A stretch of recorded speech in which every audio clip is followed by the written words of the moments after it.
We're on. We are live. What's We're up, on, everyone? Welcome back to FX Amplified. Now, as you can see, much better setup today.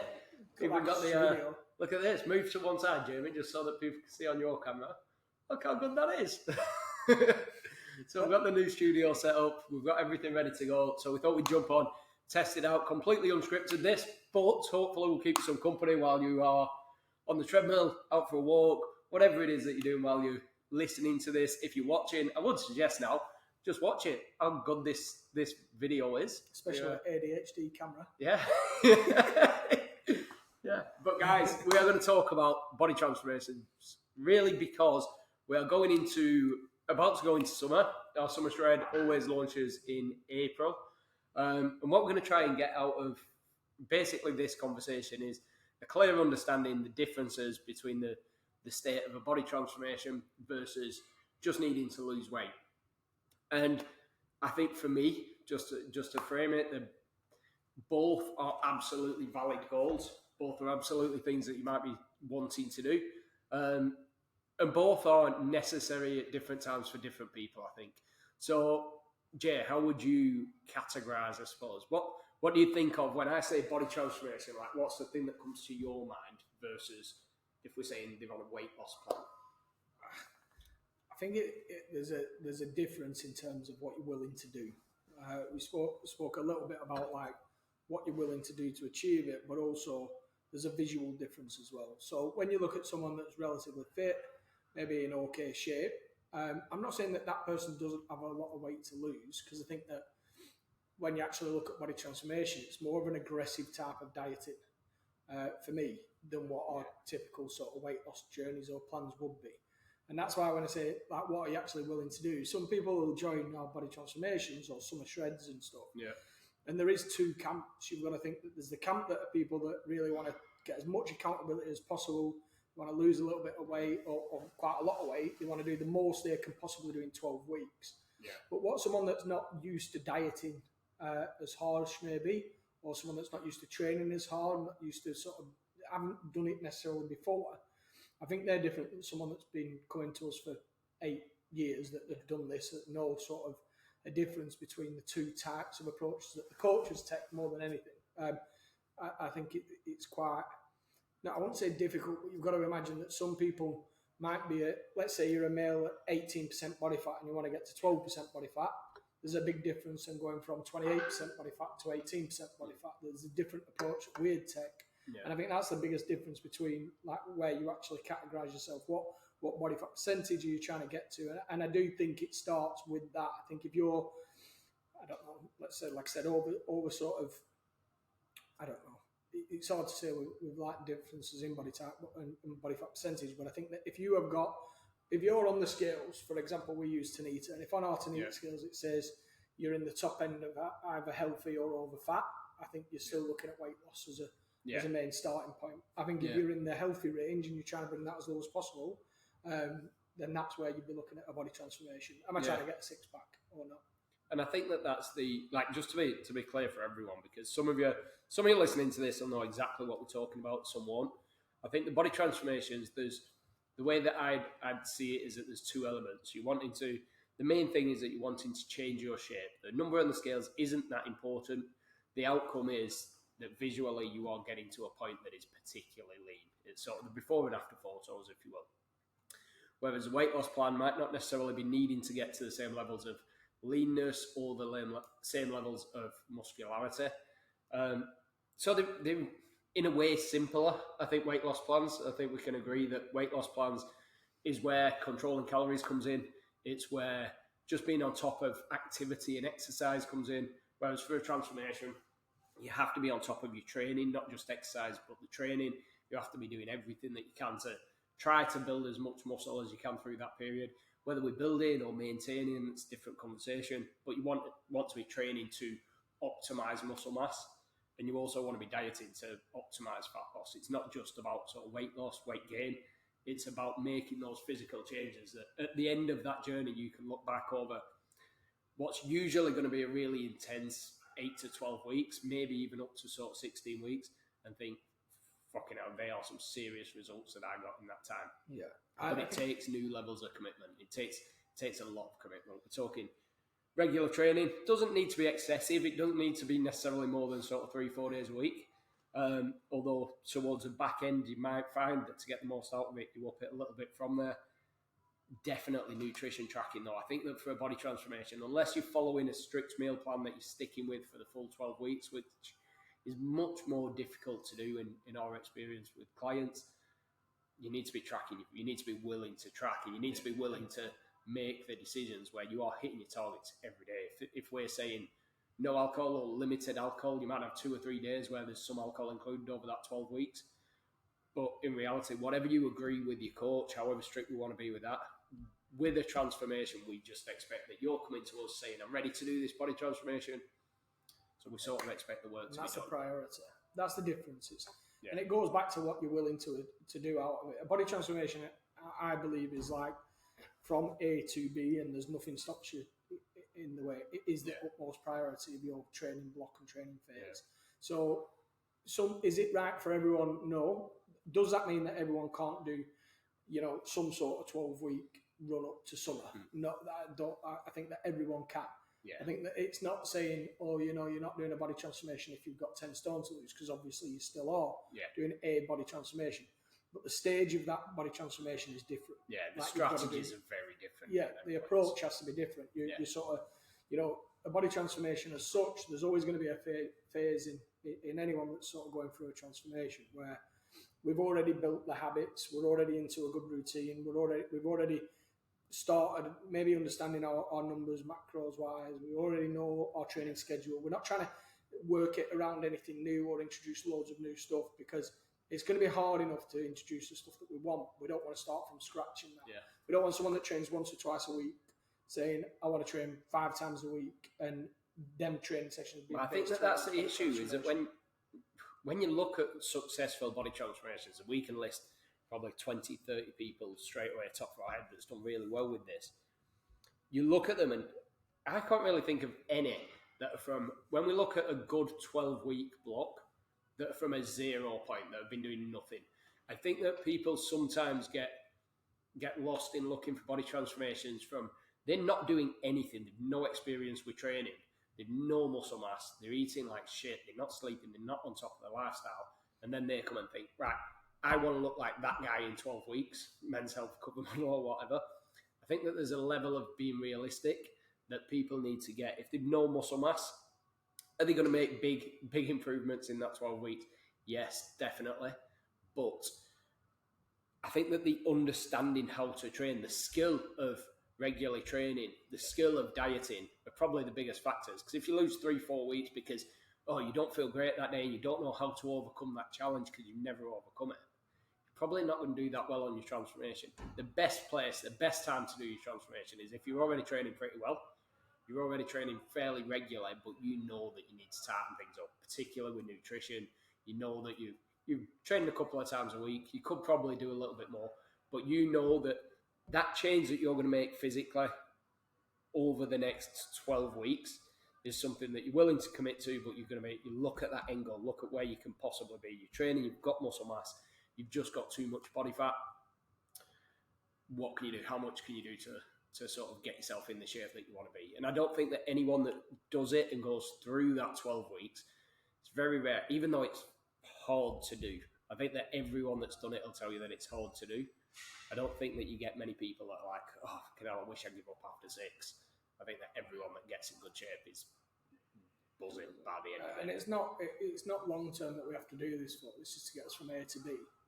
Like I said, so once you get to B, then it's about maintaining as near to that as you can. I don't think that when you go as low as you can with your body fat percentage, I don't think it's necessarily easy to live the rest of your life at that body fat percentage. And I certainly think that let's say you've got 5% that you want to drop. Yeah.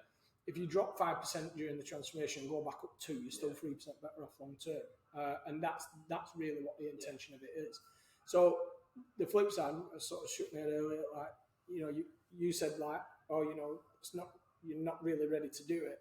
We don't let people do it either. Yeah. Like my phone calls on it when I'm bringing any new client in, it's like, where are you at with training? Yeah. if they say to me, well, I've never trained, but I've seen this body transformation, I'm going to someone do 6 days a week. X, Y, Z gym does that. I'm like, Yeah. whoa, chill out. What Yeah. we actually need to do is build some foundations for you Yeah.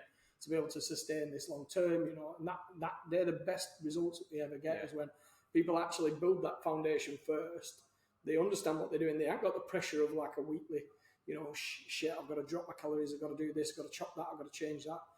What we actually want to get is that consistency initially and that sort of period of time that we've built the habits, and then it's about the knowledge that the coaches have got and that they can tweak the program to get There's skill, isn't there? There's skill to good nutrition. Yeah, but I think that's the thing. The thing that we're up against is that when, and this is a businessy thing, is that obviously what we try to do is this, where we say, right, we know long term this client what needs to build them foundations to have long term success.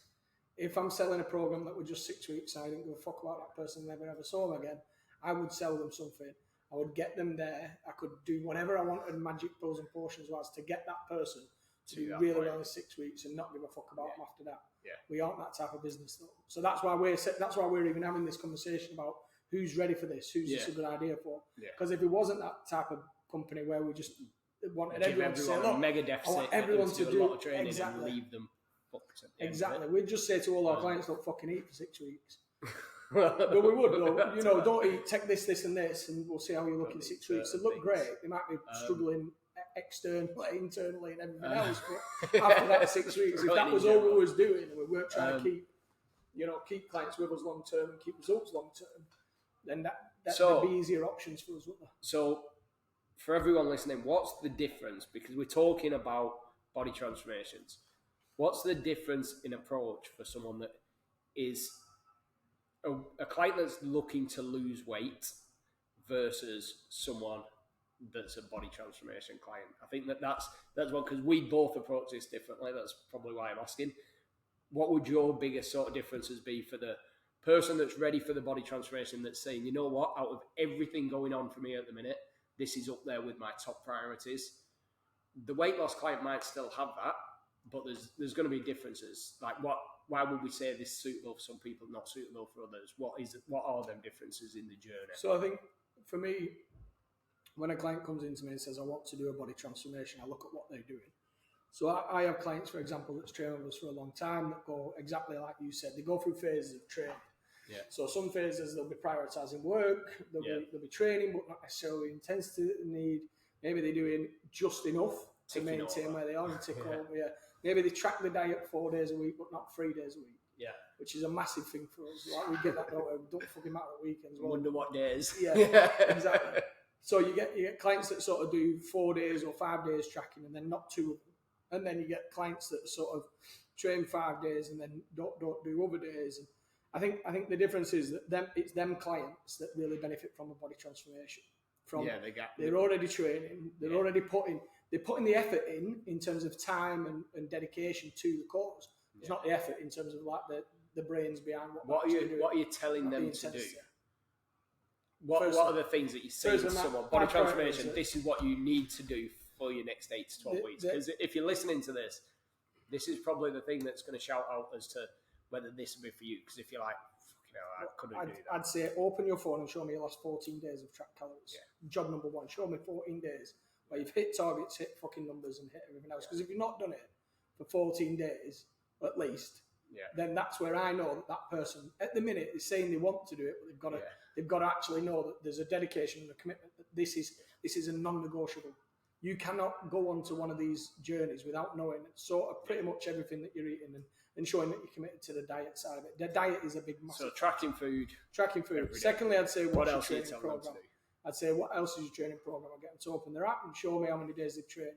If they've only trained 3 days and they're telling me that they can train 6 or should be training 6, then I'm making sure that they're going in and getting the sessions done. I'm making sure that they're getting cardio done at the right type, not just the type that suits them in terms of, oh, well, I really enjoy that class or whatever it is that they do, and say, well, actually, this is what I think is going to be better for you. And that's the hardest thing sometimes on a body transformation, and any transformation plan is where you sometimes have to pull the higher intensity cardio as well. Absolutely. You have to go with that. No, we're going to manage your calories through maintaining your muscle mass through good amounts of training, high amounts of protein, We're going to manage your exercise intensity because we've got this reduced. Your body's already fighting against it because it's losing fat.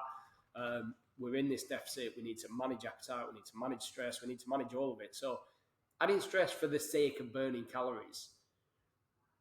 If you can do the same with a lower stress version of doing it, we use the low stress version of doing it.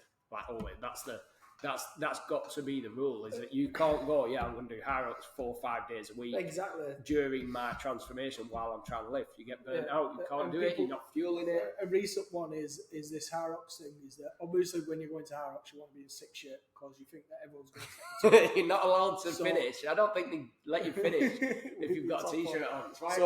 But here's the thing about all of it is that you've also got this side of it where when people talk about body transformations, they've got to be clear on what they want out of this. Do they want to lift heavy weights and feel physically fitter than they've ever felt? Because if they do, a body transformation might not be the approach for that person.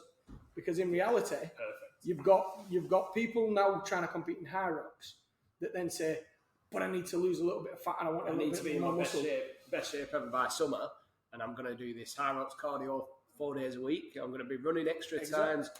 I'm going to. Okay, well, you're not going to have the muscle that you had 12 months ago when you weren't doing any of that. And then I'm getting weaker.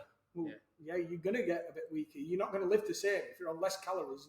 And I spoke about this as well, is that, and we've had this conversation a lot over the years, but I think that people get lost in the fact that because we know that refueling and nutrition is so important to allow you to do more training, people don't see the upper limit of that and they go past it and they go, well, fuck it, I'm going to eat more. And because I'm eating 4,000 calories a day, I can adapt to all this training. Yeah.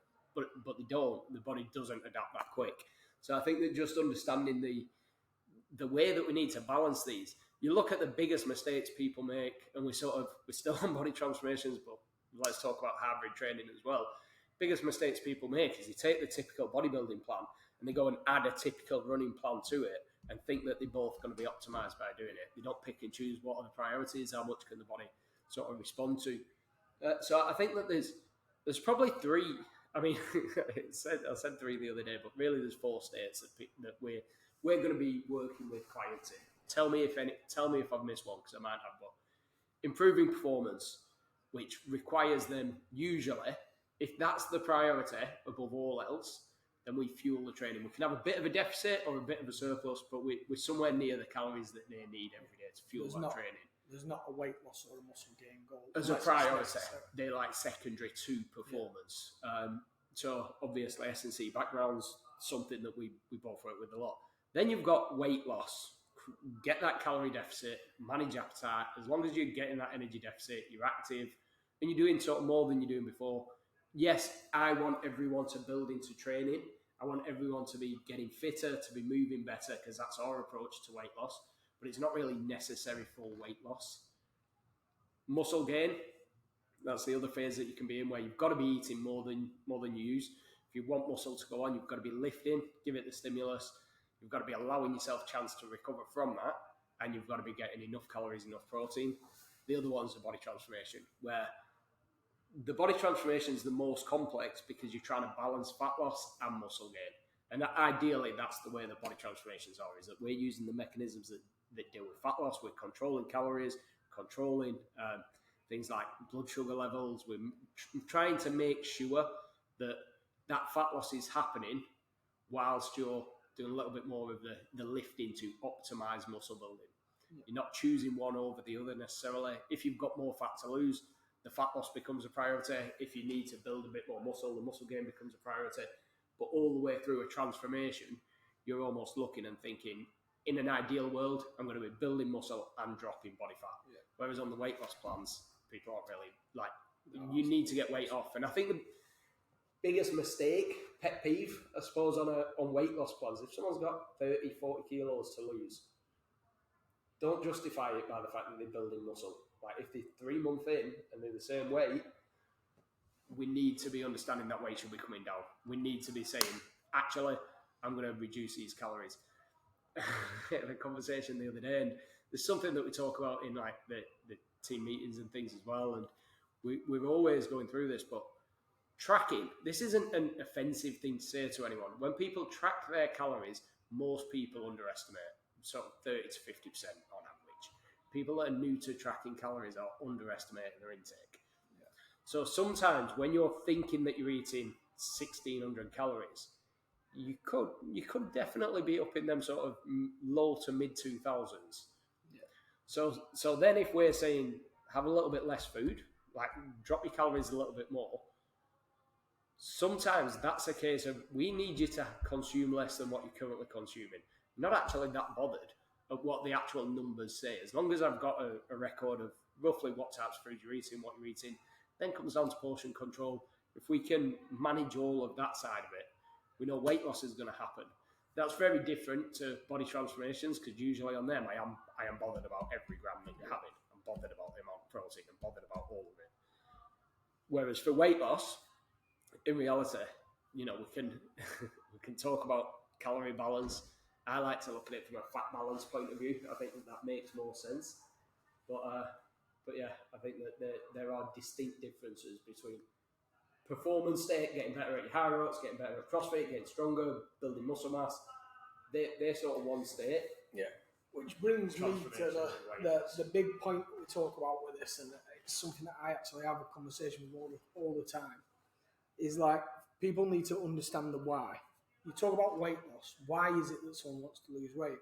Someone's got a medical reason they need to lose weight. The priority, absolutely 100,000,000%, is lose weight. When we talk about, like, if someone comes to us and says, I feel really shit about myself, I've low energy, I'm tired, and I think I need to lose weight to get me feeling better about myself, feeling more confident, feeling fitter, feeling healthier. If the feeling fitter and healthier and better about yourself is a priority, sometimes the weight loss is a byproduct of doing the things that get that in the first place. So we go into, like, what is the reason for someone training? If someone's actually talking to me about, well, I want to do a body transformation because I've got IROPS coming up and I want to lose weight, it's not the right focus. If you've got, you either say, I want to look the best I physically can and I couldn't give a fuck about how I perform, or you say, I want to perform the best I can. Yeah. And we would be judges. So for example, a text client this morning, we won't mention his name, but he's like, book my first solo high rocks. Yeah. What should I do? Is 6 months away from a high rocks. Now, I know this client can lose about a stone initially. If he loses about a stone, then he's going to be in a better position to do high rocks singles when he does it. So his priority at the minute isn't necessarily high rocks focused training. I need him to get that sort of stone off. Yeah. That's my goal now, because we know his why is so I can perform at high rocks. Yeah. So the weight loss is going to come as a byproduct of him trying to perform at high rocks. What I don't really need to be doing with that client is focusing on how many wall balls he can do. You don't need to fuel his performance, because if you do, then you're working against the weight loss goal, which is going to have the outcome that you want. Which is going to make it different. So this is why understanding your why is so important. Like, why are you wanting a body transformation? Is it because you're going on holiday in 12 weeks' time and you're going to Ibiza with the lads and you want to look great, you're on a stag do and you want to feel great? Or a girl on a hen party, no difference whatsoever. But once you actually got that understanding of why you're doing it, then you can start to map out, actually, what is my priority here? Do I want to perform better? Do I want to feel better, feel fitter, feel stronger? There's not many people, I think, that are already in okay shape that do a body transformation and don't feel better at the end of it. Yeah, absolutely. I think that's a lot of people that train and always feel like there's just that little bit extra they could give. I always think they should. One of the other sides of it is that you're talking there, like early on in that, you were talking about why do you want to lose weight? If it's to feel better, have more energy and stuff. Everybody that I've worked with recently, not one of, everyone, within their first week of training, I've had that message that's like, I feel so much better. Within a week, because sometimes it's not just the physical side, it's about actually feeling shit because you're not eating the right stuff, you're not sleeping, you're not putting yourself first. Some of it's just the psychological side of always being the bottom of the pile. So if you want to feel better, want to have more energy, just start off, and this is the probably more the weight loss side, but it always starts with exercise, right? Like the basics for everybody. Just forget weight loss, forget all of it. Just let's look now at what's essential to health. You need to be eating good nutrition, reduce the junk food. We have the 6 habits, obviously, but the entire essence of them is manage how much you drink, manage how much junk food you're having, make sure that you're getting sort of minimally processed foods in terms of a lot of fruit and veg, a lot of sort of lean proteins, drinking plenty of water. If you're not doing that, go to that. I don't care who you are, go and do that. You will feel better. Exercise. If you're not exercising, and by exercise I don't mean just the training sessions. If you're coming in twice a week to do Hyrox intensity training sessions, max intensity, you might feel good after that session, but you're not going to get an automatic sort of generally feeling better. If you want to feel better, just be more active in your day, move more and do some lower intensities. Don't get rid of the higher intensity stuff, but include the lower intensity stuff as well. You're going to feel better. It's going to boost your energy levels. And then we can start to talk about, right, now we're feeling good. Now we know that we're on top of things. How do we make changes to body composition? It's cool, that, isn't it? It is, but it sort of falls down. I think, what are you looking at? Who's that guy? Zooming in. Yeah, cool. I think that we, realistically, I think we've covered a lot there, considering that we had no plan for this. Let's just have a chat about body trans. One more thing on it. Go on. We spoke earlier to one of the clients that came in about a topic that I think is really important during this type of phase that we're going into now. A very detailed conversation. Which is the emotional cycle of change. Okay. We spoke about the fact that when we initially start these sort of processes and we decide, right, what is it that we need to do, then your coach, someone like me, who everyone fucking thinks is harsh, sort of sits down and says, right, you've decided you want to do X, Y, or Z. Yeah. This is your initial part. It's uninformed optimism, I think, is the clinical one on the diagram. Uninformed optimism. Yeah, I think we have sort of uninformed optimism. Informed pessimism. And then we have informed pessimism. So uninformed optimism is where we sort of make a decision, we're going to make a change. Yeah. We've decided I'm going to do a body transformation. I want to be in 6 years by summer. Informed pessimism, when you sit down with me and I say, right, this is what you need to do. And they look at it and go, oh my God, I'm not going to do all this shit. The point that I was making earlier with that is that I like to lay that out to people straight away. Before you start this journey, you need to know that this is coming up. Yeah. You are going to face this challenge. At some point, you're going to feel better for doing it. But at some point, you're going to face a decision, a day where it's like, you know what? This is hard to do. This, like, I don't know if I still want this. You do know that you still want it. Your body's just, whether it's that you're limbically driven due to stress, whether you're hungry, whether you just haven't had the best week in the gym, whether your routine's gone a little bit to shit, doesn't matter. There's going to be a time that comes up because things don't go perfect, and this is hard to do, especially body transformations. They're hard to do. So there's going to be that time that comes up where you are not feeling overly optimistic about it, and you are at that worst point.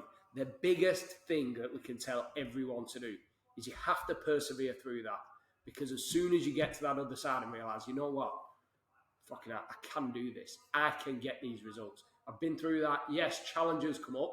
And the problem is, your dieting, every diet or every transformation, most people have done. If you've done a transformation but not overly successfully before, if you've dieted not overly successfully, it's because you've got to that point and then gone, I can't do this. And it's about trusting the process. So we talk about uninformed pessimism, informed and then informed optimism. Yeah. The other side. Once you know that you can do it, you get to your informed optimism. You sort of go through these, I want to make a change. You get told how to do it. You then have to try to work your way through all the obstacles that creates. Yeah. That's where the doubt comes in. That's where the self-belief comes in. That's where lacking trust in the process comes in. That's where when you jump on the scales, you have lost that week, you go, oh shit, this isn't worth it, I'm going to give up. That's where all that happens, and we call that like the valley of despair. And then on the flip side of that, you start to then get, once you got past it a few times and you come up with a solution for that obstacle, next time that happens, you know what to do, so it's not a problem. So if we start with 50 obstacles at the start of the journey, we're going to get, some of them are going to be big things that set us back or hold us or stop us doing something, stop progress. And it sort of feels at times like we're really struggling with this. I can't do this. Yeah. And that's that little self-doubt in people's minds. That's where they give up, and then they're back to the start because they've given up, they've thrown the towel in, gone off the rails, and then they're back to the start of it. And they try and do that again a couple of months later, do that again a couple of months later. There's only really two things that people need to do to make sure, guarantee 100% that they get results. One, is that when these minor challenges, they feel like major challenges, but when you zoom out and look at it long term, it's a minor challenge that you have to overcome every now and then. When you get through these challenges, that's the first thing that you have to do to guarantee results. The only other thing is making sure that you're reacting and responding to what's actually going on. So like if you're not losing weight, we're having the conversation, but your goal is losing weight and you're doing the things that we're asking you to do to lose weight, we have to be having the conversations about why. Sometimes there's things that we as personal trainers can do. Sometimes it's going to be something where we want to refer you out, or we want more sort of investigation going on. But all that you have to do to guarantee that you get results is take action on what are we seeing? Am I doing what I'm being asked? And okay, am I responding to it appropriately? Captain overcome, bro. We're done. Yeah. Guys, we will speak to you next time. Hopefully, give us as much info as you can. Hopefully you enjoyed it. Cheers. Bye-bye.